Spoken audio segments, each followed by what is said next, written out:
What up, what up, what up? We're back. The Hogan Brothers Podcast, Season 3, Episode 28. We back in the building. What's up, D Springs? Man, everything light easy. Joining the 70-degree weather with a light wind, but shit, light wind. It's light wind. It's light wind right now. As they sit down, that's adjusted, bro. That ain't no light wind. Give it a couple more hours. Give it a couple more hours. Yeah, it's supposed to rain pretty bad, though. Yeah, man. You know they got that thing. You saw I toured Kentucky and all them other places last night, so you know. That boy said it is what it is. Wind. It's light wind. Come on, dog. You out here wilding, dog. It's light wind, man. Ain't that bad yet. It ain't that bad yet. But nah, it's all good, though. We back in the building. You know, man, Hot Boy Key out. We got Bryce basketball game today, so good luck to Bryce today. We got my man JD in the building as well, low key behind the scenes. Call that man, who are your boy? He's Wegman's finest. That's the #1 Wegman's fan. You got the London Fog joint on. You got the London Fog jacket on, chilling, baby. That took a straight chilling. Nah, it's all good, man. Let's dive into it, man. Steelers Vikings, man. Let's recap the game on Thursday night, man. It was an uneventful first half, to say the least. If you're a Steelers fan, man, I was like, bro, I went to bed probably like I was like, man, this shit over, dog. Like it was like 22 now. Like, man, the boys playing terrible, dog. So what you think about? Let's start with. What do you think Minnesota needs to get over the hump? They'd probably be one of the most frustrating teams probably in all the NFL, bro. They got the talent. They got some nice receivers. A top 1, 2, probably top 5 running back when he's healthy. Kirk Cousins, you might not like him, but he put up numbers. Actually having a great, he only threw 3 picks already. Right, so he's having a good year. Like, what do you think was wrong with Minnesota? Why they can't get over the hump? I think they're inconsistent. Like some games they look good, and in some games it's like, man, is this the same team? Is it like last week when they played Detroit? Mm-hmm. They should have never lost that game. Yeah. You know, it's one play left. One play. Why are your secondary lining up in the end zone? Right. All the man got to do is go to the line and turn around, and that's what happened. Yeah. So, and I think they play down to the level of competition that they play. You know, they were ready for the Steelers, but they let the Detroit hang around, and they end up losing the game. Mm-hmm. And I think that's their biggest problem. Mike Zimmer has to get them ready to play every game. Yeah. As you're playing down to your competition. I think that's what's been plaguing them ever since Kirk Cousins been there.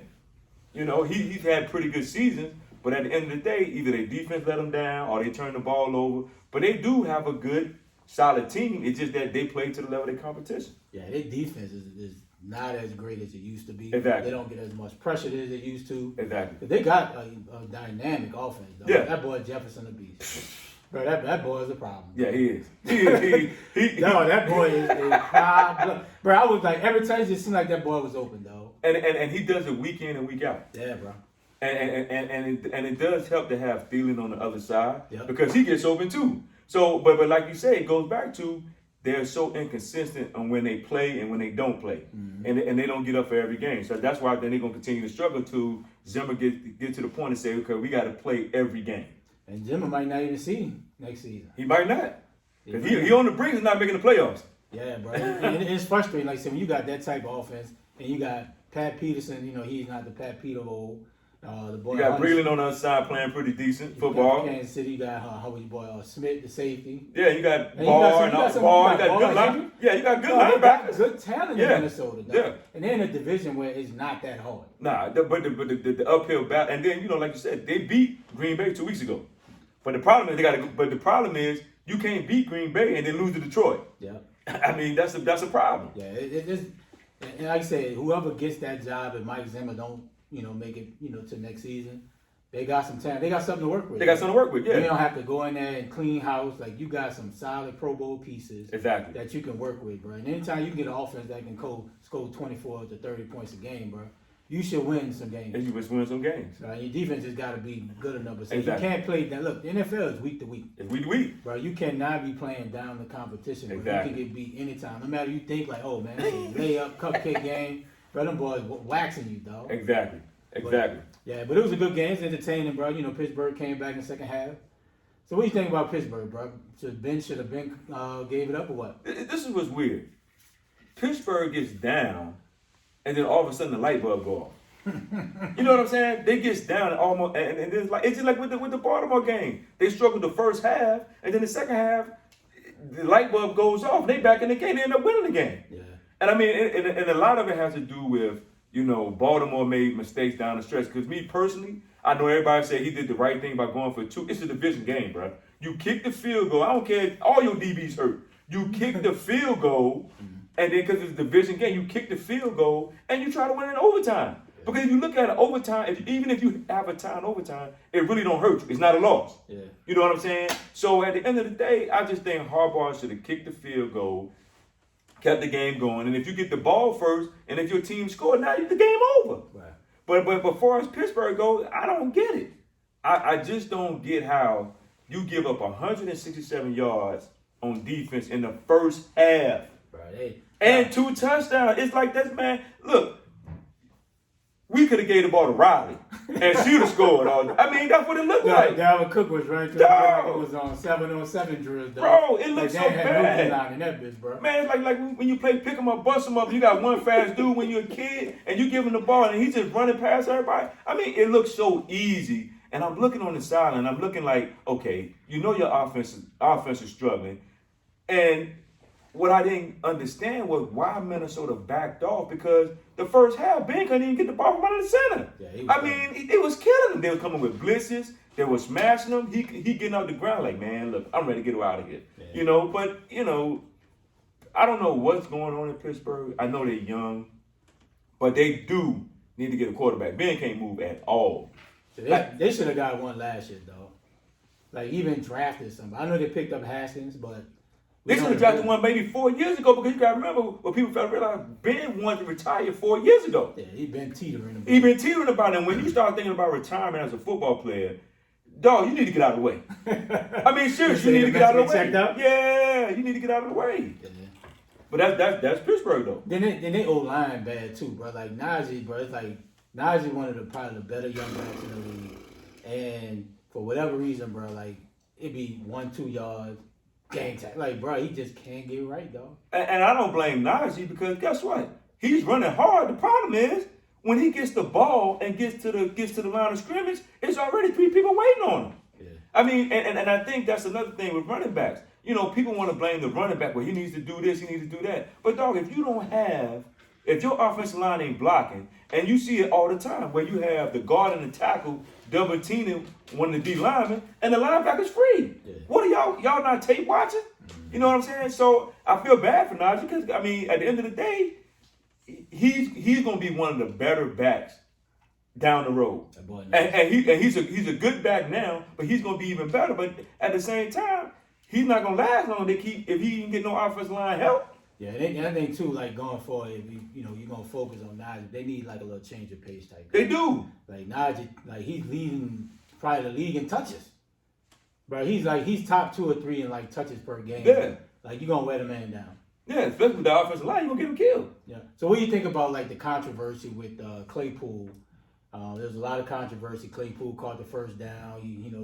doing the first down, and all that, and not getting the ball to the referee in a timely fashion. It cost him probably maybe at least 15 seconds. Well, the problem was that what people didn't see, Barr knocked the ball out of his hand. Okay. But that was after, though. No, when he did it and he went to go, because the referee was coming. Mm-hmm. If you go watch the video, the referee coming, he wants to go hand the ball to the referee. Barr knocked the ball out of his hand. Now, granted, I do think when he got the first down, he should have just went straight to the referee.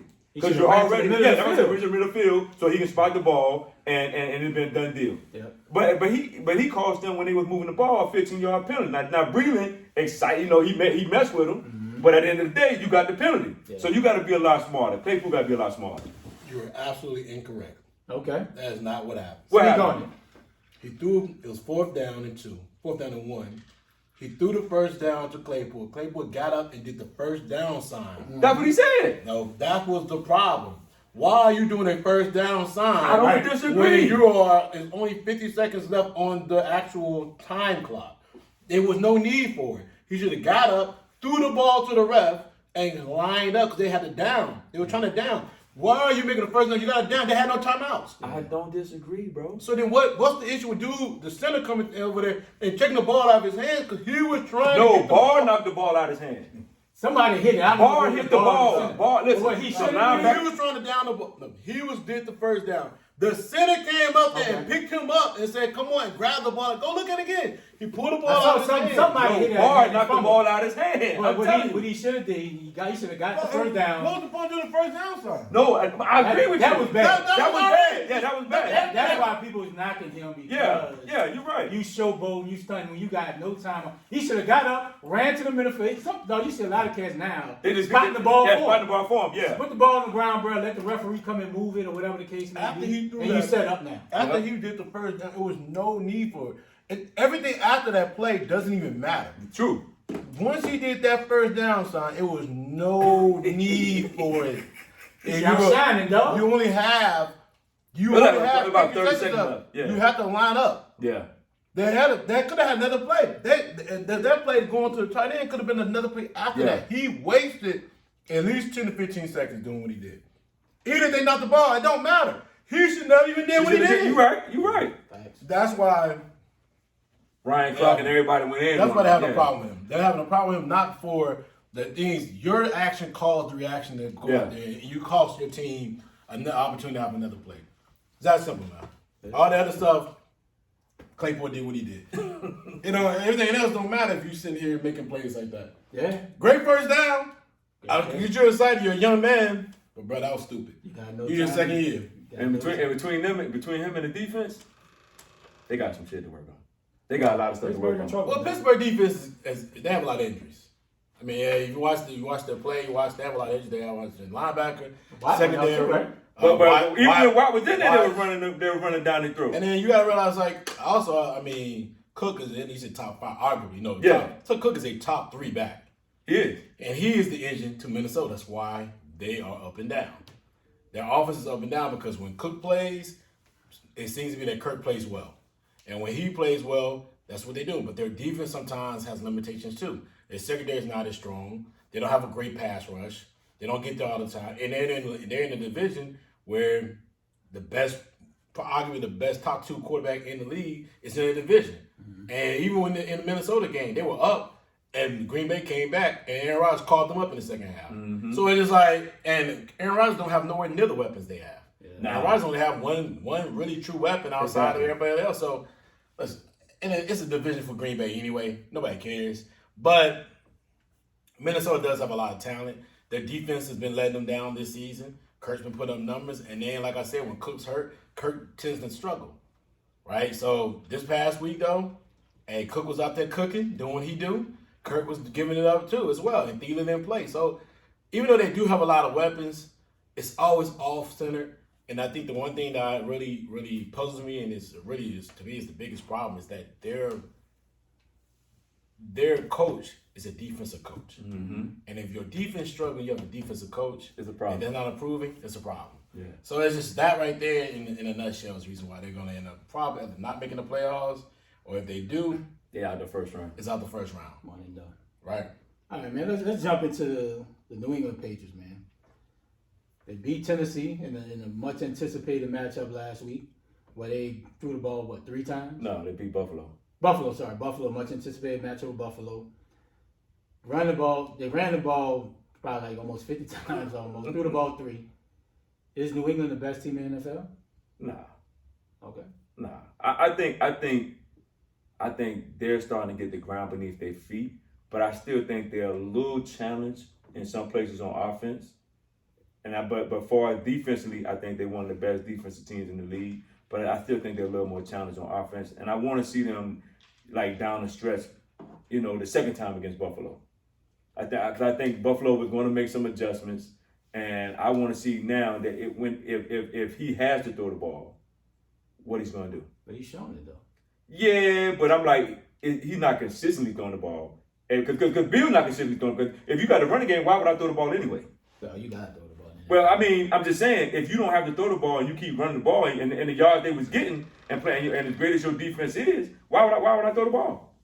Well, I mean, yeah, definitely in that game, definitely. Yeah, but I just want to see them more offensively, be more explosive down the stretch. Because if they give me that down the stretch, the last part of the season, then yeah, I just don't think they won the. I think they in the top 5, top 6 teams in the NFL. I don't know. Do I think they're the best team in the NFL? No, but they are playing the best. Okay. Right now. They are playing the best. They're finding ways to win games against really good opponents. They're doing this in some ugly fashion. We saw the Bills game that was ugly, but they took what the Bills is very not good at, which is stopping the run. A lot of teams Tennessee ran down their throat.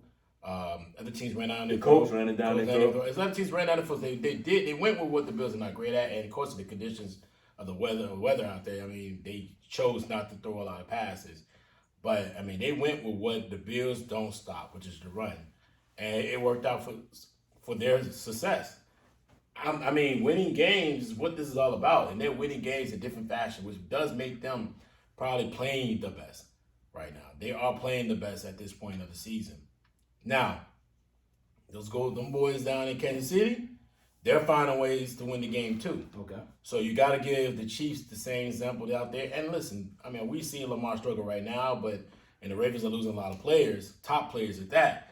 But they're still a top 3 team in the AFC. As long as you put Lamar out there with the right weapons, they're going to still be able to compete, and they're going to be out there at the end of the season. They should be out there too. Mm-hmm. It's one of those things where, to me, it's not about are they the best, but are they playing the best? Yes. Tampa Bay's still there, but I mean, I'm not gonna look at. I ain't gonna lie to you. Beating the Falcons wasn't really something I thought was. They didn't. And they struggled. They didn't create any new separation. Fans because they beat the Falcons. When they do against Buffalo this weekend, it'll be interesting. Yeah, good game. But man, outside of that, you gotta be honest with yourself. Like, yes, they're playing the best right now. They're on with a 7-8 game winning streak. They're rolling. And, they're winning, like I said, winning different ways. Tip your hat to Bill. Right now, he's getting coach it done. of the year. He getting it done. Yeah, I give him top probably 3. I think Arizona might be the best in the league, though. When Kyler's healthy, with D-Hop, that defense been playing well all year. Mm-hmm. And Connor's having a bounce back year. Pittsburgh gave up on him, and he had a revived year. But you gotta think. Old people, they do go to Arizona. Yeah. So maybe he getting out of that cold weather in Pittsburgh. Exactly, playing in that dome. So he's helping them, bro. So I give New England top 3. Like I said, they're finding ways to win. Without question. They're not leaning on Mac Jones to do it all. And that's football. This is a recipe to win Super Bowl. Yeah, but that's football though. When you got a top 5 defense and you got a good running game and your quarterback is pretty good, I mean, look, that's football. Mm-hmm. That's offensive play calling. That's knowing, like Bill, like JD said, if you're gonna give me the run all day, I'm gonna run it down your throat. Yeah. Period. So I mean, I think Bill is doing a great job. After they gave him a whole lot of hell last year, after 8 people on his, started on his defense, opted out, and he had a simple year last year, and they gave him a lot of hell. But now he's back to old Bill. I mean, he's always been Bill. It's just that he didn't have the players that he needed to win last year. Yeah. I mean, he just didn't. So I mean, he's back. So what do y'all think about the Buffalo Bills defensive performance, right? Like you said, the win was. Hold up, JD. This the same dude we tried to tell a couple of weeks ago about Buffalo defense, And he sat there and said, "Oh man, they number one. They the best in the league." Yo, they nice. Dog. So that's Dog. my question, right? I'm sit right beside you. Yeah, Right, that loud. So that brings to my question, right? We know Buffalo has a good defense. They're playing at home. Do you feel like, and the reporters even asked the two DBs, like, do you feel embarrassed by losing and only allowing 3 passes, right? You know the weather conditions. You know New England had What the was the run. score?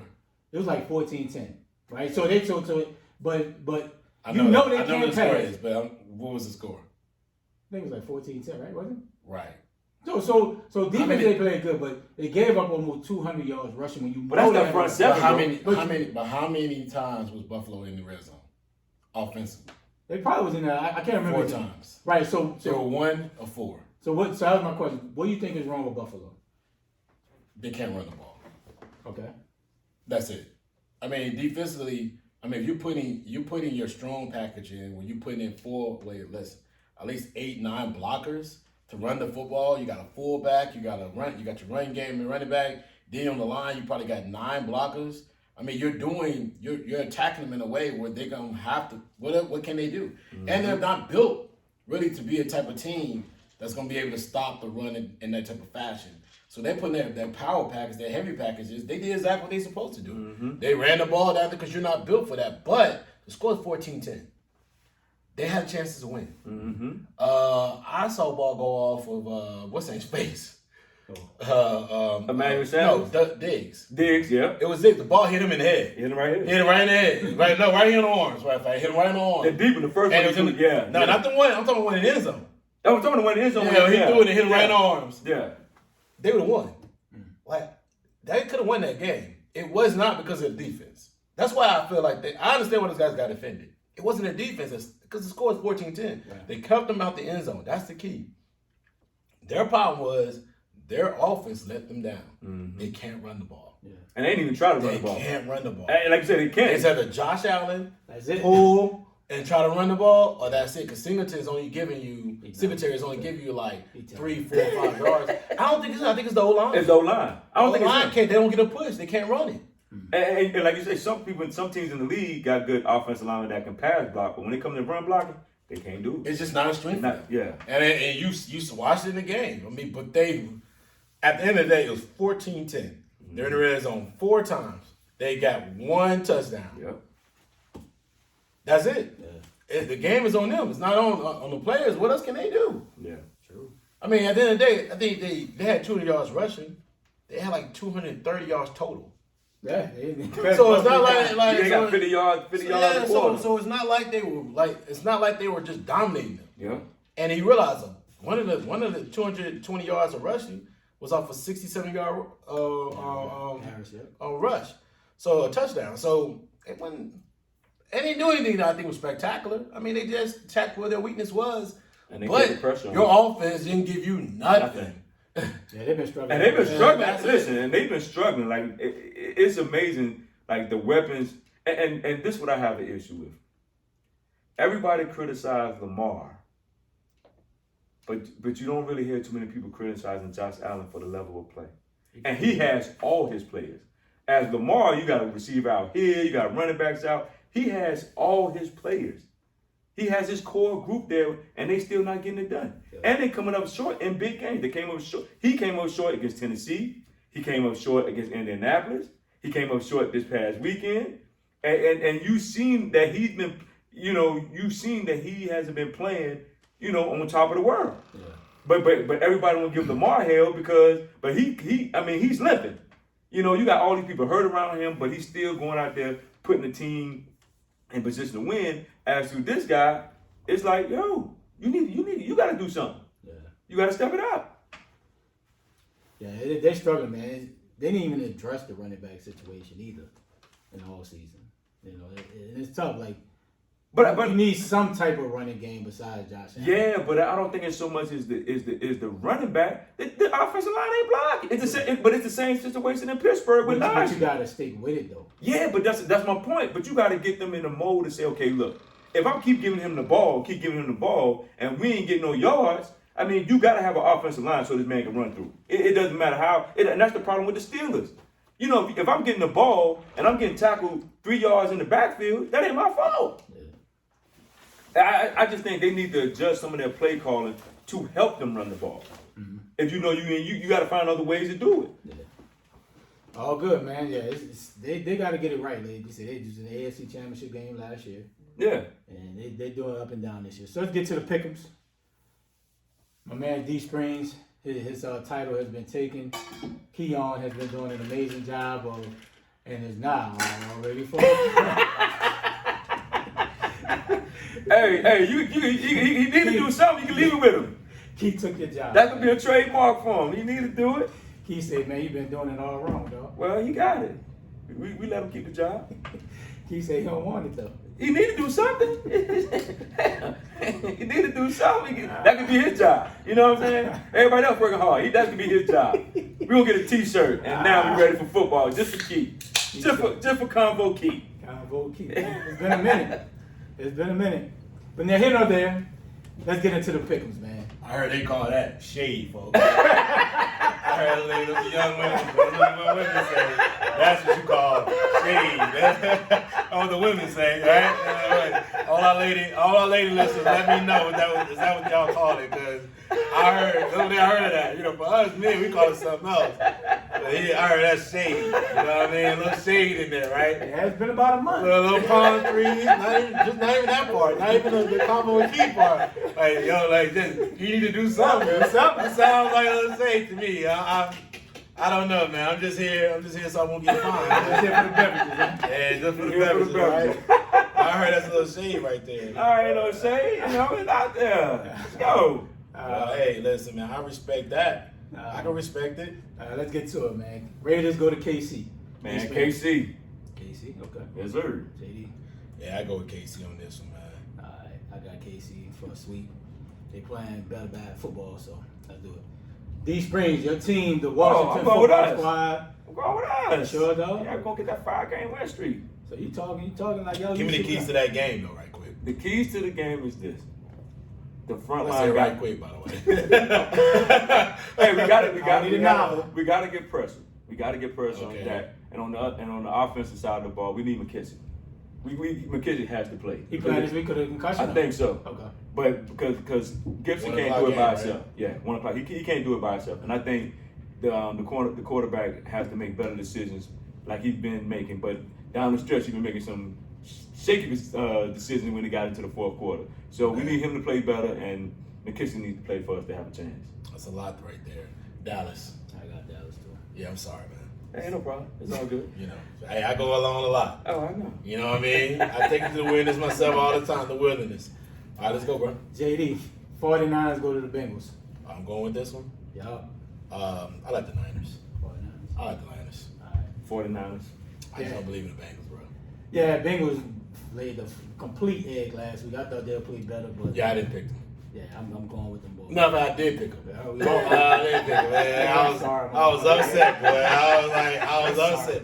I was like, look at this motherfucker, sorry ass. Terrible. Yeah, we just talked about Buffalo. So Buffalo travel to Tampa. JD. You know, I really don't like the Bucs, but they are playing well.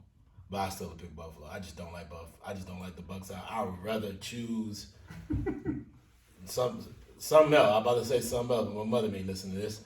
I'm gonna choose the Buffalo. I'm going to Bills too. I think this is a get back game for them. Yeah, I just like the Bills in this one. Yeah, I just think not having Trayvon White not gonna be there to check either probably Mike Evans, so I'm going with the Bucs.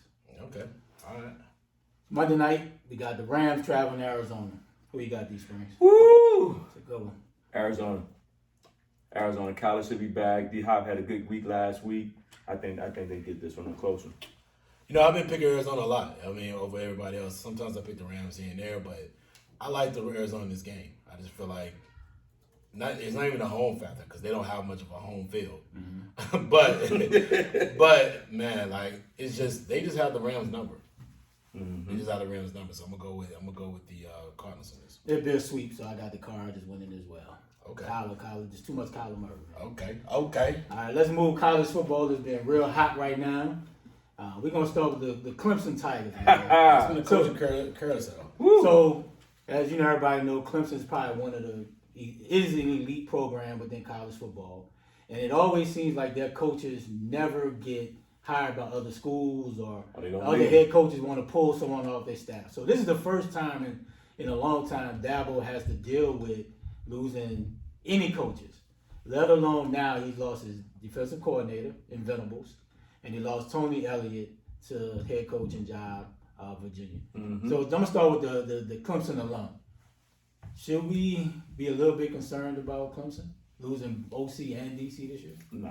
After coming off a season where y'all kind of struggled? I mean, we struggled. We went 9-3, but I think at the end of the day, that's what you have analysts and all them other people there for. You know, and if you're a coach, if you're a top flight coach, you're gonna find a way. Mm-hmm. You're gonna find the right people to fit your program. You're either gonna hire within. You're gonna hire, you know, people that the kids are gonna want to play for. So that's what we paying you $9 million to do.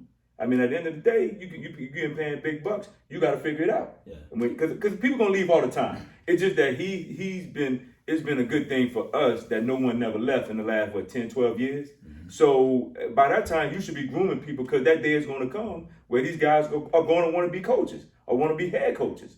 So, you know, it's his job. He getting paid $9 million. Yeah, we had a subpar season, even though we went 9-3. But I think with you being the head coach and they paying you big time money, you need to find big time coaches or find coaches within your system that these guys are going to come and play for. And the biggest thing is this: these guys who you hiring, they got to be able to recruit. If you don't have good recruiters, you're not going to win.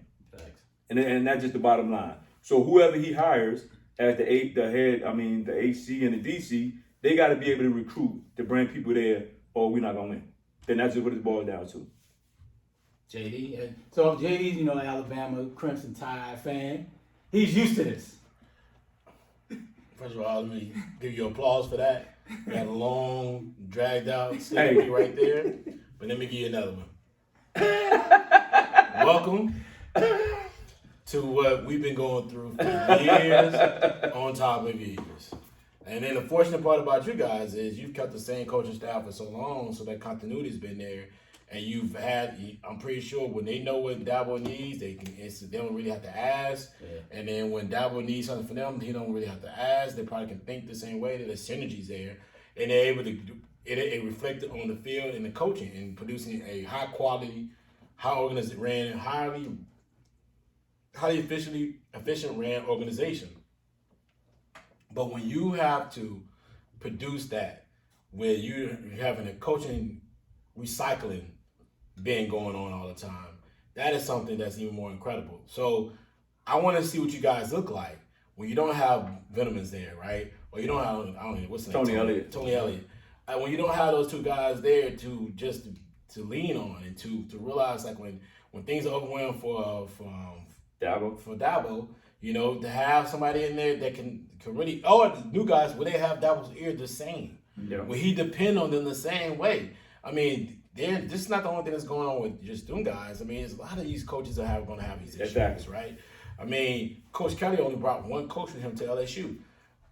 He's bringing in brand new coaching staff. He's bringing the head coach from McNeese State. He's bringing that guy in. All these people have their own unique style. You got to get used to it. I get it. You're going to create the standard. You're looking at I'm the standard as far as my coaching, and everything trickles down. But you got to run that mug with an iron fist to really prove to the point that the standard's here, the concept here, what we do is here, the strategies is already built. You just need to line yourself with our strategies and keep moving forward. It takes a unique individual to run an organization like that. Mm-hmm. And that's why I respect Saban. I keep telling you. And that's why I respect Saban, because Saban, people look at Saban, but I look at Saban from this standpoint. This guy knows what he's doing. And if you don't follow what he got, because he already built it. He already built it. And if you don't follow what I got going on, guess what? You don't have to be here. Thanks. Players, coaches, because guess what? I won 6 championships in one school. At one school, 6. You know what I'm saying? Everywhere I've gone, I've won outside of the NFL. I've won. So if you can't follow what I got going on, you can leave. And then I'm looking forward to see, because apparently Georgia's DC coach, right, is up for a position, up for the Oregon head coaching job. Yep. If he gets that, how would that reflect on Georgia? Exactly. How the play call is gonna be affected? I mean, like I don't think people just understand. Bill O'Brien, William, is the offensive coordinator. Mm-hmm. Right? Like we made it to the playoff with a brand new offensive coordinator. Mm-hmm. We just had another offensive coordinator that was only there 2 years. Before that, we had another Brian Dable, who runs Buffalo's offense, was the offensive coordinator when Jalen was there. When we beat Georgia in the championship, that was the offensive coordinator. Then when Brian Dable came, that's when Loxley that's when Loxley ran it. Yeah. Then when Loxley came and left, that's when we've had like these every six. year. Every year. Yeah. And then Billy, this is the thing. Billy Napier, who's the head coach for Florida, not only was a receiver coach, he also was co-coordinator. So before he left, I think, or Arizona, somewhere else. He was at Clemson for a minute. Like he was a co-coordinator on it. That's why he was a wide receiver coach in 2015. What year Lane was there? 2014, 2015. 2015. Because we played y'all back-to-back years. Yeah, because so he was there. He was there. The second year he didn't. The second year he was. And that's when Sharp took over. The second he got fired. Yeah. So I'm saying but he was at 3 years because he was there with the Ohio State game we lost. So it's just like, man, we've had in the playoff era we've had like 6 coordinators, 7 coordinators. But see, that's why I respect. And we'd be like, bro, that's what I'm saying. The players are there. We're gonna see how great some of these head coaches. Yeah, we about to see with all the movement, without question. You never know what you got until you go through adversity. And it's Saban easy, like I said, it's easy to have the same coaches. Look, Dabo sometimes might not even have to be at practice. Yeah, probably. Venable been there since day one. Nah. Right? Nah. He can't like bro, 3 years. No. No. But I'm saying Dabo, the Venables came like 3 years later. Bro. Cause we struggled the first 3 years because we had old boy and Venable Kevin been Steele. out damn near since y'all got good. Yeah. Cause we had Kevin Steele. No, we was good with Kevin Steele because that's when we had New Hopkins then, and then he came after that. Yeah, so it's gonna be interesting to see what Dabo do, and it may be a good thing, bro. Sometimes when you got change, maybe the offense is getting a little stale this year. That maybe the quarterback couldn't pick up what Tony was giving. Yeah. Maybe do you think they go internal or they gonna go outside? I think knowing Dabo, I think it's gonna be a more internal. If he go outside of the family, then it'll shock me. Okay. Because I think with him and the way I think he thinks, and it's just assumption, that's why he have analysts there behind the scenes, right. And he's going to find one of those dudes who, who's been there for a minute and just move them up. I don't know. I'm just assuming. Let's do it. But it is. I mean, hey, it is what it is at this point. You got to find somebody. Yeah, so let me go stay with college guys football, man. So Miami Hurricanes made a tremendous hire this week, getting Cristobal from the University of Oregon, former UN player from Miami, Cuban immigrant. He bleeds the U. And being a Miami Hurricane fan, man, I think it was a tremendous hire. So I'm going to put this to you guys. I'm not going to say are the U back because they haven't played the game. But do you think this is a right step in the right direction to getting the U back to the tremendous brand that they had back in the early 2000s, in the 90s, and the late 80s? I'm going to start with JD. You already know what you're going to say. What year is this? Don't worry about what the question is. The year is 2021. We're going to 2022. Why do y'all think that you're going to reinvent or reinvigorate a brand that hasn't really done much since 2000? I would say about 2004-ish. Oh, the 2002 team was good. They got robbed out of that one. But I think at least in 2004. Oh, listen, I think it's a good hire because he's great at getting offensive line, which is something you guys struggle at. Yes. So you should have a dramatic improvement when it comes to your D-line and your O-line. But then, okay, and it helps that the Miami and the name of Miami and the brand of Miami could reach strong, especially in the ACC, because a quick turnaround in the ACC can happen really quickly. Yep. But you did go get Mark Richt, right? What did he do? Well, that was a bad hire. Was it a bad hire? Or yes. was he really just struggling with the unique position of being at a university that has not really forgot that you're just done? You've been done for the last 10, 12 years. And now all of a sudden now it's like, oh, we're going to bring it back. Yeah, we're back. You don't bring anything back. Like, that. Like it's a remix. It will be like me talking about, like when I hear old timers, like if I go home, I go and if anybody doesn't don't know this, I'm originally from Alabama, right? I was raised in Alabama. If I go home, people, when they talk about the 92 team, I was just like, bro, I was like 11. Like I watched it, but I didn't really watch it. You know what I'm saying? Like I was there, but I wasn't there. Like, I mean, I understand football, but I wasn't understanding to that level. Yeah. To really watch, to really know, like, okay, they were doing this and doing that. I can sit down and Tony Langham, and because he's right around the street from the crib, and me and him have a conversation. But what his nature, what he understands, and the unique things he may know, I don't know. I mean, so it's like the nature of, but he can't live in that team because we're not a running football, like running football defense only type of era. We're not in that era anymore. Mm-hmm. If you watched, I hate bringing it up. We can watch if you watched the Georgia Bama game, you saw it. Mm-hmm. A team that was uniquely built on strength as the defense got spread it out. So I feel like you're back. I don't want to say you're back. I feel like you're moving in the right direction. I don't want to say you're moving in the right direction. Jeez. I feel like you're doing something. You're doing this where you brought somebody else in that's been a part of the program, but I'm hoping that this could translate on the field. I'm more of a wait and see type person at this point. Okay. Because I don't see what he done. He was in Oregon where the strength of that conference is really 2 or 3 teams. You only got to beat Utah, Stanford, maybe USC, and maybe Arizona State because of what's name been there for the last 2 years. That's all you really have to beat every year. After that, outside of that, that's it. You only got like 4 teams that you really got to beat. You don't go to no golf in Oregon. Yeah, he done got drugged. Like every time he been out there. He got smoked by Utah twice. The last championship game, he got smoked by the same team twice. And they beat him the same way. And they beat the same way, yeah. Like, how do you beat the same way? That means you just not got the players or your team's not physical enough. Exactly. That could be. So what are you going to bring to Miami? Unless you feel like the recruiting base be better for you. But guess what? Every other team got better. Mm-hmm. Everybody got better, right? Everybody else, unless you got a recruiter, a guy who can recruit. Like, everybody got better. Florida got a guy who can recruit with Napier. Florida State, I don't know what they're going to do eventually, but I'm pretty sure they're going to fire him, so they're going to bring somebody that got a recruit. I just don't see where hiring him makes us a strategically better Miami University. Miami Hurricanes. I just don't see.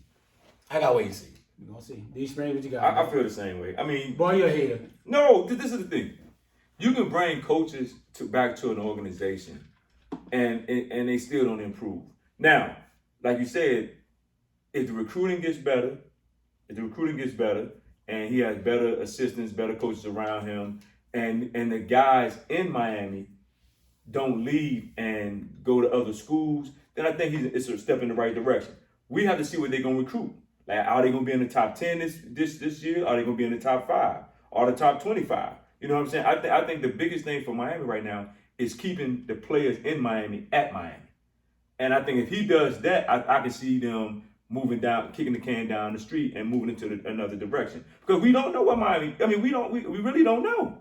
We don't know. We saw what he did out in Oregon, but you got smashed by Utah twice. But that's just this season. With the man who won 3 Pac-12s, got a Rose Bowl just 2 years ago. Yeah, but Herbert. But this is the thing. You're not gonna win it every year. But this is the thing, though. That was in Oregon. Can you? And when he goes to Miami, this is the thing. Can he keep the players that goes to these other schools? Can he keep these players in Miami?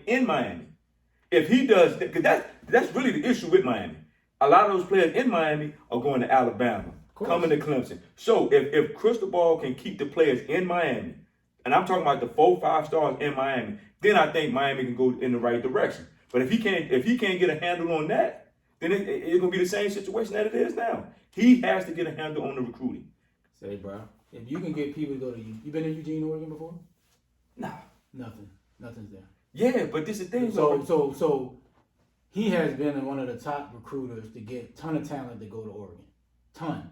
I agree. So what do you think he can do when you're in down south, right? That's his problem. What you mean? What's the problem? That's the problem. Why is the problem? If you down south, guess who's down south?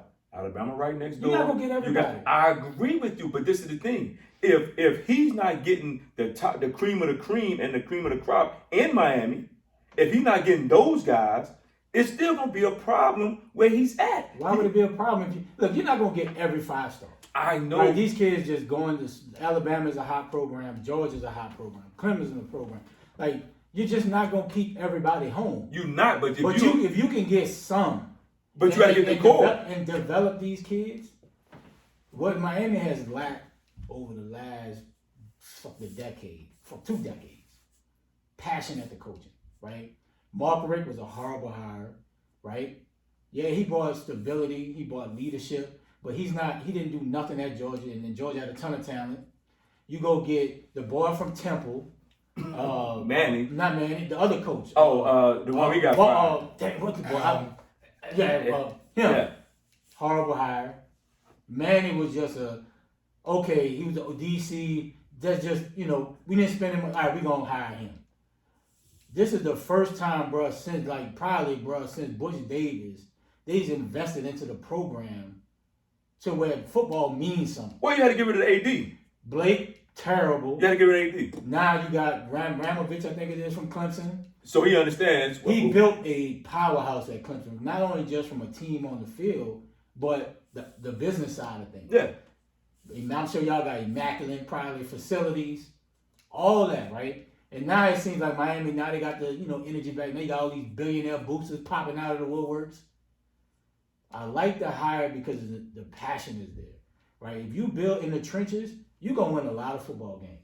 And Miami is not like the coveted bear, right? We went, 75, but you look at the losses, Florida State, you're up 18 in the fourth, right? That's coaching because you can't let them guys lose that game. North Carolina usually by 3. You lose to Virginia Tech by 2 points, right? Why do y'all feel like, I don't understand this. When you say you're up 18 and you lose the game, do you not realize the other team have players and coaches too? Absolutely, they do. So why do you feel like just because you was up 18 that the other team could never come back? I didn't say they couldn't. But you just said that's because of coaching. It is, because if your coaching allowed and called plays to allow them to come back, but there's just so easily, like that last, I don't know if you looked at the Florida State game.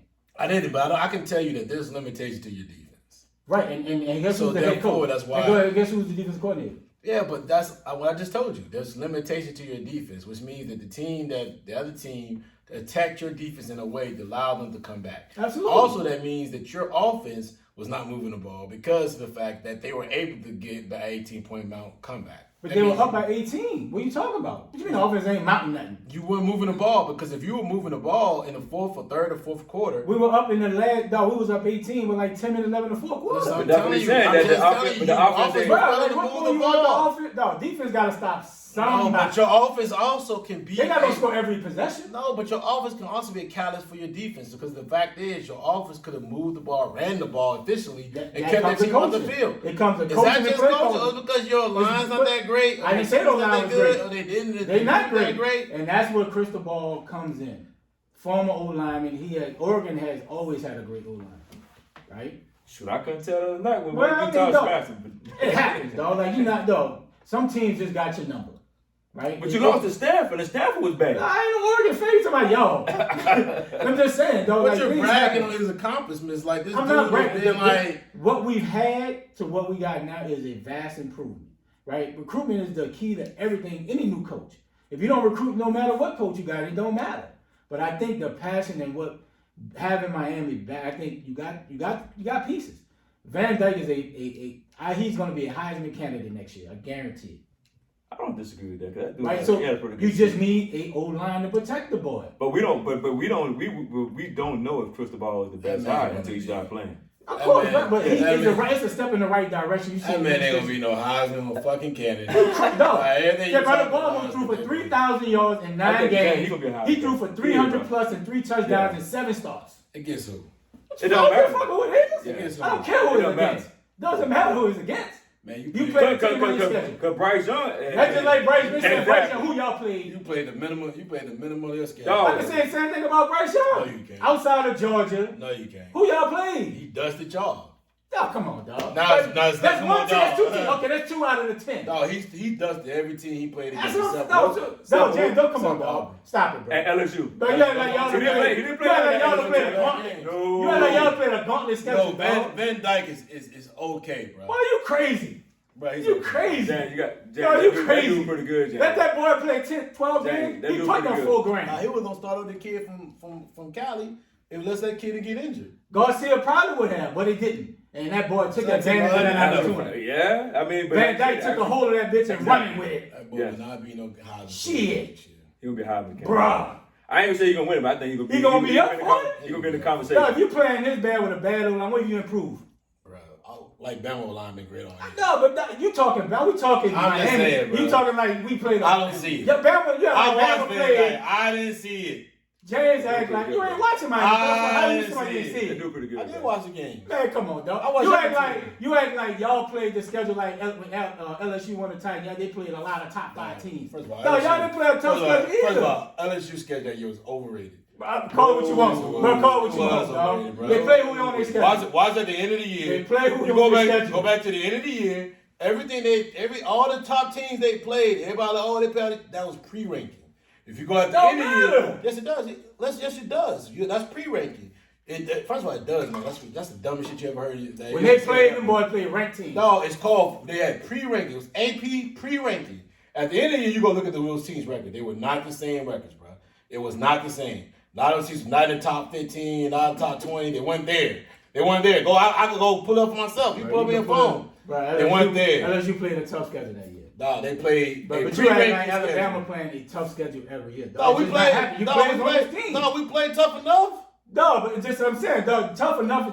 Who's tough enough? Whose opinion is it tough enough? Nah, when you think they ranking in the losing out of the top 25, you just said that LSU had a tough schedule. I said that was pre-ranking. Man, no, I don't think so. Also now when Bama play team, they play also 18, 19, 20. But I'm not. Ole Miss is ranked number 8 right now. Arkansas ranked number 20. They should be ranked. Mississippi State was ranked like 25. And none of them should be ranked though. But you play with some of If your we be honest, Mississippi State should be ranked. But you play with some of your schedule, bro. No, listen. Bro, we can't make teams. Listen, competition is competition. But you don't ever think all competition is gonna be that great. We just seen a team that everybody was blessing. And that competition wasn't great. Boy, watch what I tell you. At the end of the day. Van Dyke gonna be up for that Heisman next year, boy. Watch. We'll see, man. But look, man, let's move on, man. Let's get some HBCU love right here, man. My school, Grambling State University, man, my alma mater, hired Hue Jackson, NFL coaching, head coach. He's been an OC. He's been around the block a long time. He was just recently the OC with Eddie George. Tennessee State. Yeah. So Grambling has hired Hue Jackson. What's your thoughts on the hire for one? And can you think he can get Grambling kind of back to, being one of the top schools in the SWAC? I'm going to leave the second opinion to JD as an Alabama State alum. You got to be, even with black schools, HBCUs, it still boils down to recruiting. Can he get people to come to Grambling? Mm-hmm. I think it's a good hire. I think that, it feels good to see somebody who had an NFL career as Jackson, and just to come back and take over HBCU. So and I think it's going to bring energy to the school. I think it's going to bring a lot of recognition that he's willing to take a job like this and not go back to the NFL, which I think a lot of black head coaches, I wish a lot of them would do the same thing and just go back. If he can recruit, and I'm pretty sure people are going to come in. If he can just convince that, hey, I'm gonna run an offense for these guys, I'm gonna run a defense for these guys to at least have a chance to try to make it to the league. Yeah. Whether they do or not, that's on them. But at the end of the day, I think it's a great hire, and I think it will bring energy to the school. Yeah. JD? Listen, you got to sell HBCUs these days. And I think that's what Deion is, the unique position that Deion is putting out there is that he's selling the organization. He's selling Jackson State. Yeah. So you got to be 50% coach, 50% salesman. And that's just really what it is. Now, I don't know if Hue is a salesman of the organization, but he's very charismatic when it comes to engaging with people. I've seen him in interviews, seen him talking about different things. And I can see him going in somebody's household and be able to pull a good player or a good talent out of their original thought of going somewhere else to bring them to Grambling University. Now, here's the thing. Can the organization, which is the university, support Hue Jackson? Now, I've seen Grambling from my own eyes. And I haven't been to Grambling University in a while. But from what I know, and I should call Flip and ask him what's going on with that as well, former alum as well, former player. From what I know, the organization from a presentation standpoint is not to the standard of some other organizations out there. And even in FCS football, that's big in recruiting. Training, training area, facilities, things of that nature, trainers. I mean, we just saw, we were just on, I mean, if you haven't been paying attention, I mean, Master P was just talking about just the unique position that HBCUs are in because they don't get the same amount of funding and stuff like that. But I'm not sure why he aligned that with academia-wise. I can get that, but as far as sports-wise, it's a different logic. You got to really generate, really your own, support your own. How you generate funds is really how you get people in the building. But just that unique thing of being putting out the facilities, giving things out there so that these athletes can compete at a certain level. You don't always got to be 100%, 100 against 100%, but sometimes you can have 75 to 80 that allows you as a coach to go in there and excel coming to Grambling University. I think, Grambling State University, I think he can get it. Like I said, for he's charismatic as far as how he presents himself and things he can do. Going down in the South and being able to go down there and talk to these different families and fathers and mothers and grandmothers and grandfathers and across the board, aunts and uncles. Yes, man, I think the guy can really help you guys push this organization to another level. He also he needs to build a bridge between him and the former GSU alums. Those athletes too, because I mean, we talk to Bruce all the time. I don't know how much communication Bruce has with the organization. I know he comes down every now and then, but to have a pipeline between them two, that's on a great communication on a whether it's month to month or day to day or week to week, I don't know, but he needs to have an open communication with those guys. It only helps, but yes, do I think he can help? Yes. Will he can bring you back? It's remain to be seen. Yeah. But you gotta be a salesman. I mean, this is not. We don't have the same. We just don't have the same resources. Yeah. So you gotta sell it. I think he's trying. I don't understand why everybody don't build up their media program. Your media program should be right now top 10, trying to across the nation, because that's what I would do. That's what I would put a lot of resources in. Invest in the media program. Sell the school. Sell the athletic program. Sell basketball. Sell everything else. Sell it. That's the only way we're going to make it. We got to sell the product that we have. Thanks. And invest in that. But we'll see, man. But I like the hire. Yeah. I thought it was a good hire. It was a splash. If it doesn't work, if it works, it's still a splash. You have to try it. Yeah, you got to. You got to grab some of that buzz, some of that little sauce that was going on in Jackson State. I hate that it's happening. I don't want to see it. I can care less about the Celebration Bowl. Yeah.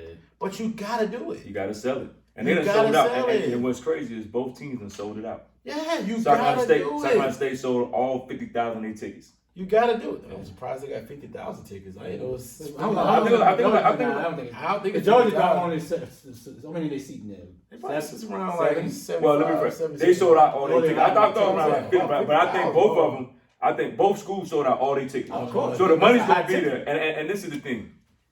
Like JD said, you gotta. That's the thing that Prime did. He got there. Okay, we gonna sell this. You gotta sell it. You gotta sell it. You gotta sell you're in a unique position, right? And here's the thing. What we do, if people don't realize, is that HBCU is unique to any other organization that's out there. Any other university is unique. Yeah. What they have going on is unique to anything else you're going to see. It's a unique experience. It's not going to be the same experience you're going to see somewhere else. Yeah. Right? So you got to be able to sell that and position it to where everybody can absorb it and really can embrace it. You can't sit on the same old school values that everybody wants to dive into and stay into. It's just not going to work. And I just had this conversation with somebody about Bama State. I did not like the hire because I thought it was a hire of friendship and of some onboarding logic. I get he's a coach there. I didn't like the hire because I just didn't understand how does that uniquely make us better? What does he bring outside of X's and O's? Does he bring something else? I don't know. And it's just like, what does he bring? And I've been watching him when the photos in there where his Saints at. And I don't understand. That just make it even worse. Why are you wearing the Saints hat? Alabama State all day. Exactly. Why are you wearing the Saints hat and a Bama State jacket? Yeah, You're just telling me everything I need to know about you. You got people be No, Alabama State you everything. was too stubborn to understand what unique position you're in. You're selling a university. Yeah. You can't sell a university with a Saints hat. The first thing I'm gonna ask you, you a Saints fan? Yep, that's why right. would they even care? Yeah, Why they they even look at the jacket? Yeah, like why would they care? Like it's just that right there told me everything I need to know about him. Mm-hmm. You hired a dude because he's a Q, somebody that because you're the president Q, and then I don't want to talk about the president, but if the president ever hear this, bro, your clock is ticking. I'm gonna let you know that for sure. Like, clock? It's out there. Your clock is ticking. So, but it's just like that, like logic. Like you gotta embrace the university, bro. Like you're selling so much out there, and when you go on these different, like I said, you going out there. You ask people to recruit for you. You can recruit yourself. You can recruit the university. You know what I mean? So listen, man. Like I don't like the fact that we're subpar in one part, but we're good in others, and it just needs to tighten up, man. It needs to tighten up. But yeah, I think it's gonna be a great hire for you guys. I think it was you had to make that splash hire, whether it was Ray Lewis, whether it was Ed Reed, whether it was somebody has to be able to sell this university, bro. Yeah. I mean, it like I love the hire, the NFL pedigree. You know, it just can't deny that. Regardless of how bad he was as a head coach, right? But he's coached some of the greatest. And if you're a kid that's looking at, you might not get the Alabamas, the big schools, I think now, even with Prime, you now going to have a shot at some scouts now coming to see you, just off the GP of your coach. Now. But then, like you said, though, he's selling it.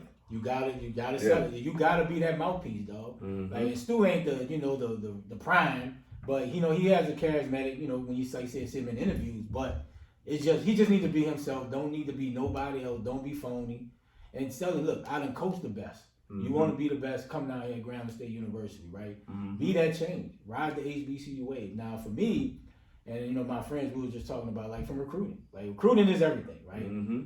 Do we have the contacts within the region, right? We talking Arkansas, Texas, Louisiana, Mississippi, right? Just that bubble, and you're going to sprinkle some people from all other places. Can he do the recruiting? Right. Well, and that's when your boy up in New York. I mean, that's what he said. You got to bridge that gap where older players who've been there, players alums who ran through the gauntlet, and I think that's what he needs to do. Like call a meeting and say, "Hey, look, I need your help." Yeah, and we have some cats that's coaching that play football at Grambling. Yeah, and have very successful programs. Just prime example, the guy Bryce Brown at Carr in New Orleans. The boy done won 4 straight state championships. Yeah, right, and he's putting cats in D1. Bruh, like Bryce, look, let's have a conversation. Also, Bruce Eugene, let's have a conversation. Scotty Washington, Levi Washington. We got people that's Tremont Douglas that's coaching in the state. Texas is a big state, bruh. We have a huge alumni base in Dallas and Houston. You gotta touch those places. And just looking on Twitter, he's hitting the ground. Like he's giving offers to all these kids. So like I said, it gotta turn to something, bro. I agree, bro. Here's another thing. The connection he has is going to bring those NFL players there. It's the buzz, the unique relationship that he has. I think Hue Jackson's a big personality. He's not a very a mild-tempered, mild personality that I've seen. He has a big personality. So the Chad Johnsons, who goes to FAM, who's came to Jackson State, he's coming there. Grambling, he's going to come there with the North Carolina A&T. All these guys, they're going to come. They're going to be like, yo, Hugh's my guy. I'm coming there. Marvin Lewis. Hey, Marvin, come down here and talk to the guys. Marvin, come join the staff. Like, you know what I mean? All these different things, unique relationships that he already has. It presents another resource. It's the resources that you need, right? Like, those are things that you got to have because first of all, our universities are in like predominantly black cities mostly. Right, and they're in predominantly black neighborhoods, and they're in predominantly hood areas. And like, at the end of the day, like you got to be able. And these cities, they do not have a lot of resources from a city standpoint. I've been to Jackson. Definitely ain't Grambling. Grambling is Grambling. I've been to Jackson. I'm gonna tell y'all right now. I've been to Jackson, Mississippi. Bro, stop it. It's the university, and that's it. Alabama State, it's Montgomery. I go downtown every time. I say the same thing. Dang, they ain't did nothing with this. So like, it's just a logic of like being in these areas that don't have the resources, provide jobs, provide opportunities. The only opportunity you have is going to a university and be able to get there, whether it's by academia or by athletic wise, and go through there, get your degree and move on. Mm-hmm. That is the only UP position that you have. So you have to sell that dream to folks, and it's not just it's an attainable dream. Man, listen, they just got to stop hiring people who they think is like, oh, they're the company men on X's and O's. Like, no, they need everything. Yeah. You need everything, right? Because like Master P just said, they deprived of resources. What happened? His kid got hurt. Felt like he could have done. If he had been diagnosed with the right injury or right diagnosis or whatever, maybe it wouldn't be as, I don't know if it's as bad, but I think he had to go outside to get a different opinion. So or he could have like ended it. and he like, could have ended ended work worse. career or something. Yeah, like you that. know what I mean. So it could have got worse if he didn't get the better diagnosis. So it's got to be that nature, right? It's got to be that. We just got to have more things to put to it. Yeah, we're definitely looking forward, man. You know, it's definitely Congrats, you guys. to spotlight on HBCU, man. Yes, sir. You know, we own it. But let's break down, man, the college football semifinal matchup. Last week, JD was in the house. That boy was like on one. Alabama put the beat down on Georgia. And it wasn't even close, honestly, bro. Like it was a beat down. Kirby Smart should not be.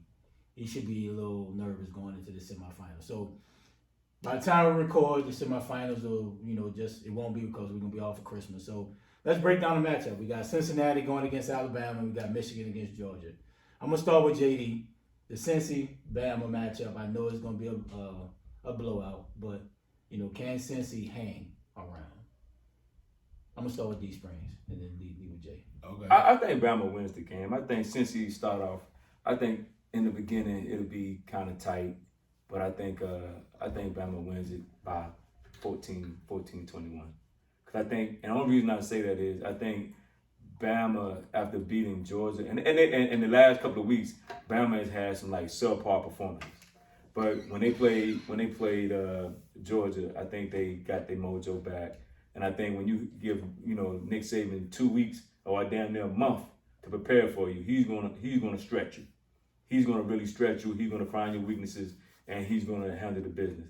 I do think Minchie being hurt, tearing the ACL, but I think 17 he stepped up a little bit. Billingsley's starting to step up now. Now that he's getting more playing time. The other guy, number one, he gets it in. Yeah. So they got enough talent. Yeah, so they got enough talent to get it done. So I think, So I do think Bama wins between 14 and 21. JD. I think that it will be fairly close in the first quarter. Okay. Because of the fact that one of the more you got to realize Cincinnati do have two NFL protectors. Yeah, they do. Or two NFL. I don't say prototype, but they're talent type of corners. So they're going to put up there, but that 3-3-5, we've seen it before. Arkansas is a run 3-3-5, probably better inside linebackers and probably better line, D line. And then Ole Miss runs the same 3-3-5 defense. So they present a challenge because of those corners, but it's about the patience of the game. Will we run the ball with patience? Will our running backs be healthy enough? Because Trey Saunders ran out that game. He came out the game around the fourth quarter after a great run, and it feel like he maybe got a concussion. I don't know. He kind of fell out. And then Brian Robinson's that foot and that calf, his calf and his hamstring actually has been bothering him a lot. So we do need something in those key areas, guys. In those key areas of those guys may produce. If the O-line comes ready to play again, don't take a dip and don't take a dive from and as far as the intensity, then I think we'll win by 14 to 21 points. If not, it could be a closer game than it needs to be. I mean, the domino effect, bro, and the one thing that I've said this before, I said this last week, I've said it all season, but I definitely said this last week, is that kid, that number 9. I mean, Williams is good. Williams is definitely good. Michi's a big loss. Humongous loss. So Michi, I think he looked at Michi would do. Michi's probably the lead on the offense. He is the lead on offense. Williams is the lead on the defense. But Michi would be the type of player, if you need something, if it breaks down, 3rd and 10. if it's break down, he reads the offense, he reads the game, he reads the measurement. I mean, it was a 3rd and 10, I think it was 2nd and 10 or 3rd and 10. No, it was a 3rd and 10. Mm-hmm. And everybody ran up the field. Michi was smart to come back down, got open, got the ball, got the first down. Yep. It was the same thing with that touchdown he caught in the corner. He told him to go to the other side, which is, I love that play. I ain't gonna lie to anybody. The fact that he was that calm to tell a dude to go over, let y'all know they had no pass rush, and he threw the ball in the corner for a touchdown. But I just feel like Cincinnati will give him a challenge. But the thing is, I think the challenge defensively for Bama will be the one that's going to help. I think defensively, Bama will be able to shut Cincy down. They tend to have trouble with running quarterbacks, but I don't think he throws the ball well enough up the field to present that challenge. I think he does a great job over the middle sometimes, but I think up the field is where you really need to challenge vertically. You need to challenge that defense to see what those corners, because we're going to have two brand new corners. I mean, Kool-Aid's going to be on one side. Robley had surgery, had a foot surgery. So he's out for the season. So they're going to have Jackson or they're going to have Davis, who was hurt after the Auburn game. So that's really, honestly, where you're going to see like whether the challenge is going to be. It's really at corner because of the fact that they're basically going to have two brand new corners. I mean, Kool-Aid only started because Davis is out. So that's going to be, but I feel like they'll win by 14. It won't be comfortable. It'll come down to the end. Cincinnati's no slouch. No, they're not. Good team. So I think they'll come down to him. Man, y'all doing too much. Man, Alabama beat the shit out of these people, man. Watch. We'll see. Watch. All right, let's go to probably the better matchup, I believe. But how focused they are. Yeah, well, I think Saban gonna have them ready. Saban ain't gonna let them boys slack off just because they playing perceivably lesser team, right? So I think Saban gonna have them boys ready. So Michigan versus Georgia, I think this is a great matchup. 2 versus 3. Georgia coming off a bad loss against Alabama. These Springs, what do you think matchup and who wins? Michigan gonna beat them. Okay. I think all year Georgia they've been told that they've been good, they've been great. Kirby, this is your year, and you got humbled. And I do think that Harbaugh has gotten to the point. He's heard, he's come up short a lot of times. He's come up short, and I think this is the year for him to get to the championship game. I just think that Kirby just done. I was like, you can't keep losing to the same person all the time. And long as Saban there, I just don't see Kirby getting over her. And I just think that Michigan, first of all, Kirby, I figure who's gonna be the quarterback. Yeah. Either gonna be JT Daniels or you're gonna be Stetson Bennett. But the problem is, Michigan and Georgia are the same team. They play the same way. Yeah. They play the same way. Michigan got them 2 defensive ends. They get up the field and get after you. Georgia, I don't know what happened. they had their linebackers. They get up the field and get after you. Got the big guy in the middle. He ain't do nothing. You've been smashing people all year and you couldn't even get a pass rush. So to defend Jordan Davis, he's not a pass rusher. No, I'm just saying in general, like the linebackers getting pass rush, but he's just a stuffer. And I think what Bama did, they neutralized. Like, we're gonna run you side to sideline, and guess what you're gonna do? By the 3rd quarter, you ain't even be in the game. You ain't even be in the game. He was gassed. He was gassed in the 4th. I saw that. I was like, oh yeah. Yeah. So at the end of the day, 95. I just think Michigan and Georgia are the same team. They play the same way. Both of them wants to run the ball. Yep. And I think the key to this game is whoever can run the ball consistently, that's who's gonna win the game. Yeah. I totally agree. I think the same thing. I think here's the thing though. I do think in a phone booth game like this, Georgia has a better personnel. And that's the only difference. And I'm not, I think it was McNamara, I think it's the quarterback. McNamara. I would not be afraid of him. Yeah. Right? The thing about Georgia, you have to spread them out. Yeah. You cannot play the phone booth with that defense. True. You got to move them side to side and use the perimeter as your friend. You got to be able to throw those quick screens out there and get the receivers up the field. But you know who I don't trust? You got to get it past that second line of that defense and get in the middle of the defense. I don't trust Kirby. Well, listen, Kirby is not somebody that I would, if I had a one decision, one play type coach, I wouldn't give it to him. But if I'm watching, if he has the better team, he will win the game. I saw that against Oklahoma. Better team, he won the game. I feel like that's going to only be his way of winning this game. Because if Jim Harbaugh and if John is stubborn and tries to play that phone booth type of style, man on man, this is how we play, he's going to lose by a lot of points. He's going to lose by at least 3 or 4 touchdowns. because they don't have the depth yet, which they should, but they don't have the depth and they don't have the talent. Like in a phone booth, you're not going to move that dude. You're not going to move those dudes. Nope. You're not going to move. But if you move them from laterally and you get them to have to chase down from the backside, bruh, that's going to happen. And then you got to have a quarterback who can run because that's the key. They kept trying to put a spy on Bryce. And I was just like, bro, that ain't going to work. Like, them dudes are too fat, too slow. Like, no disrespect to them, but they was using spies as D-line. Yeah. And I'm like, even when dude knocked the fumble, he really was a spy. He was chasing him. He's chasing him. Yeah. That's the only way. And then somebody else came, and that's why he knocked the fumble. But it's a great play. But at the end of the day, you were chasing. You posted and spying him. And he fell over trying to come out there. And I'm just like, why would y'all do that? But I get it. You need your linebackers to have the rest. Mm-hmm. Or you need them to also to play in space and play coverage. Mm-hmm. But that's a problem. In coverage, it's not going to work. Yeah. Like I just don't look at that as I just don't see it. So you got winning. I think Georgia's going to win this game. I think it'll be a close game though. Yeah. Yeah. I think it's a pick 'em for me because, like I said, Michigan is averaging about 200 yards rushing all year, and that's right into the teeth of Georgia. Like Alabama didn't even run it well, right? So like I said, you gotta spread it out, throw it around the field, and get them boys tired.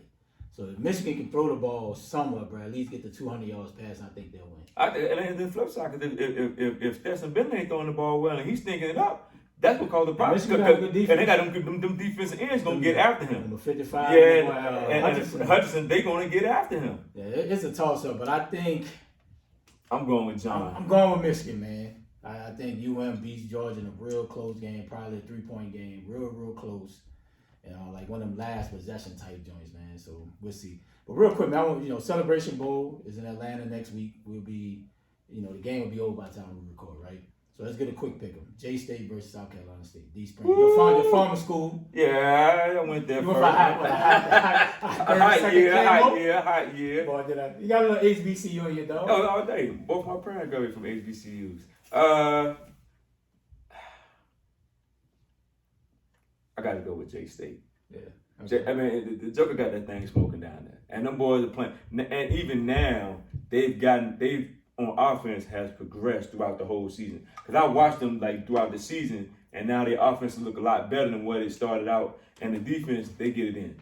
So I got to go with Prime on this one. Yeah. JD? J-State, man. Yeah, I got Prime winning. I think South Carolina, bro, they 6-5, bro. Your record shows what you are. Prime is gonna walk them boys, and Prime gonna be in that joint on the scooter, probably getting jiggy with it. Yeah, in the house, as he said, in the house that Prime built, as he said. Oh yeah, man. Let's move on to the NBA, man. Steph Curry, man, he's 10 threes away from breaking Ray Allen's all-time 3 record, man. What's your thoughts on that?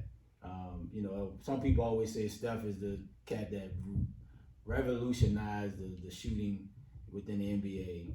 You got kids in the AAU pulling up. Nobody wants to shoot layups and dunks no more.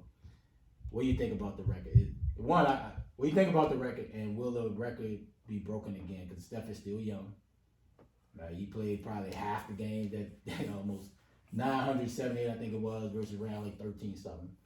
Will that record be ever broken again? Because Steph's gonna put it way up there. I mean, you got to give it up to him. The dude got a good jump shot. I mean, he's consistent. We're in an era now that's how the game is being played. And whether you like it or don't like it, that's just what it is. Yeah. And, he worked his ass off. I mean, you can't get mad at a guy for making shots, and he's changed where people shoot the 3-point line from, because people always shot threes in the eras before, but he's changed where you shoot it from. You know what I'm saying? But he's a consistent dude of shooting a jump shot. Far as the record, I mean, he might put it far out there that it's going to take about 10 or 15 years for somebody else to break it. You know what I'm saying? I mean, he broke Ray Allen's, and everybody thought that was going to stay for a while. Yeah. So you always going to have somebody come in the next 10 or 15 years to break it, and it's going to be a surprise. But I mean, I'm pretty sure he's going to put it out there to where, if you break it, you got to be healthy damn near 5 to 10 seasons to get in that ballpark to make it happen. But big ups to Steph. Yeah, he's 10 away. I think he going for it tonight, bro. Prime time game in Philly against his brother. He going for that thing. I think he's going for it regardless. I mean, whether it's Philly, whether against Philly, whether against Tukey Duke State, he going to get that doggone record. It is what, because that's what he do. He shoot three. That's his game. Yeah, boy, stuff out right now. Yeah, but I mean, he's really forcing it. I mean, I watched the game. He went for like 6 for 14, like 5 for 14, 6 for 14. So he's not shooting this with efficiency. He's not getting really hot and scoring like 10 out of like 12 threes, something like that. I mean, it seems like that's all he's really trying to shoot to get the record. I mean, I would prefer him doing it in the flow of the game a little bit so that his team is not suffering from it. They're winning games, but they're not winning also because he's also shooting horribly. You go watch the last game, he's shooting horribly.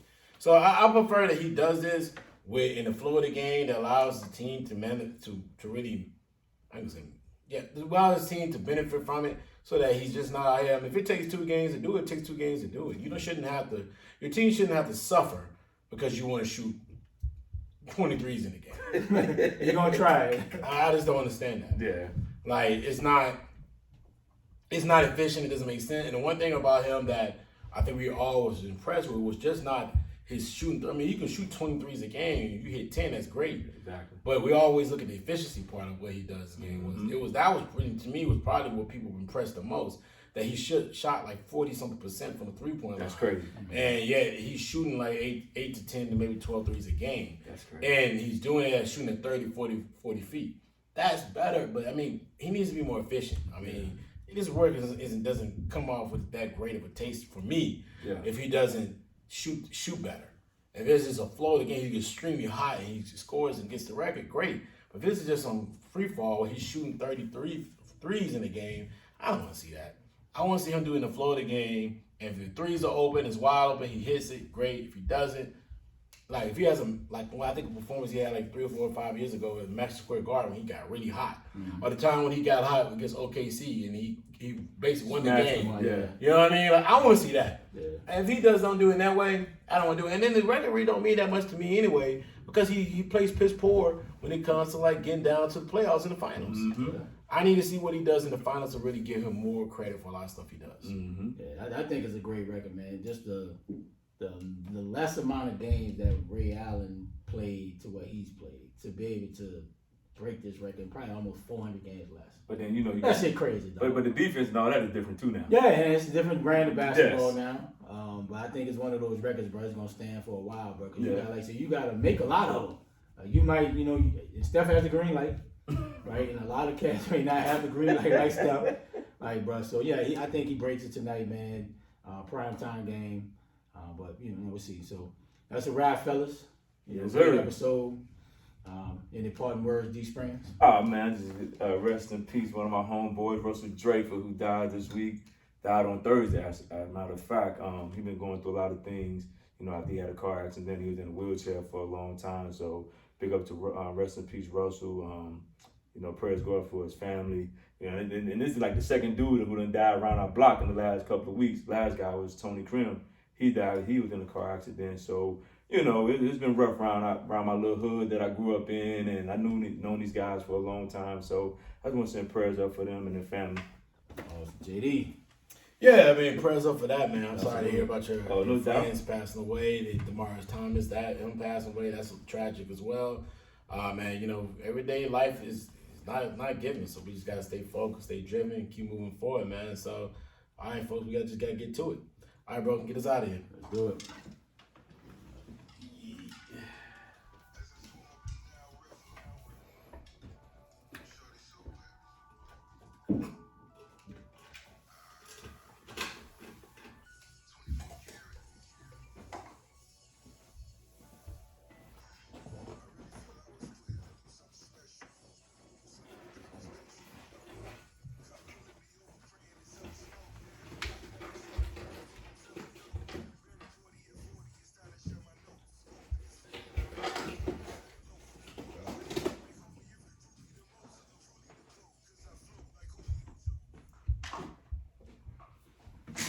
Oh man.